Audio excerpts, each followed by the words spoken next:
انسانانو او ټولې نړۍ ته ښه خبر. انشاءالله نوره بیرته نړۍ له غم او جنجاله خلاصیږي. خو دا چې څنګه دا ویډیو ګورئ چې خبر شئ.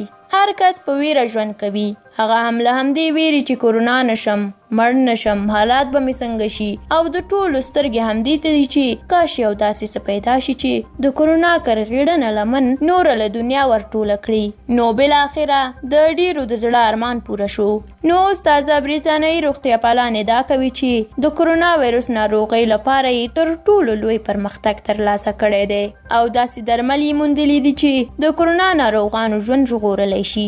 د بریتانیوي رسنیو د راپورونو په وینا داسې درمل موندل شوي دي چې د کرونا هغه ناروغان چې په بد وضعیت کې وي ژوند یې دا درمل ژغورلی شي. روغتیا پالانو دا درمل په ځینو داسې ناروغانو هم کارولي دي چې په وینټیلیټریز پراته وو چې په دې کې په 12 کې 11 ناروغان له دې درملو سره رغېدلي دي. په راپورونو کې ویل شوي دي چې دا درمل د ډیکسامیتاسون په نوم دي او دا کوم ځانګړي درمل نه دي بلکې عام درمل دي چې د کرونا ناروغانو لپاره ګټور ثابت شوي دي. دا درمل نوي نه دي بلکې د ګونډو دردونو، حساسیت او سالنډۍ لپاره له ډیر وخت څخه کارول کیږي. د آکسفورډ پوهنتون روغتیا پالانو د دې درملو د ازمایښت لپاره 2000 ناروغان غوره کړي وو چې په دې کې 30% یې هغه ناروغان وو چې وینټیلیټریز باندې پراته وو.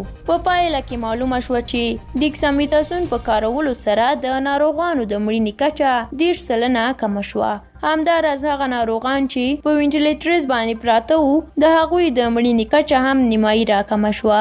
د آکسفورډ پوهنتون روغتیا پالان وایي چې که موږ ته د دې درملو په اړه له مخکې معلومات وای نو ښایي د ډېرو خلکو ژوند مو ژغورلی وای.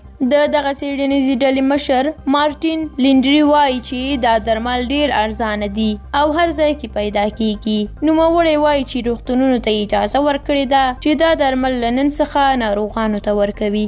درنو لیدونکو ډیره مننه چې دا ویډیو تر اخره ولیدله. که خوښه شوې مو وي لایک یې کړئ. د همداسې نورو ویډیوګانو د لیدلو لپاره زموږ یوټیوب چینل در سره سبسکرایب کړئ. تر بلې ویډیو الله مو مل شه.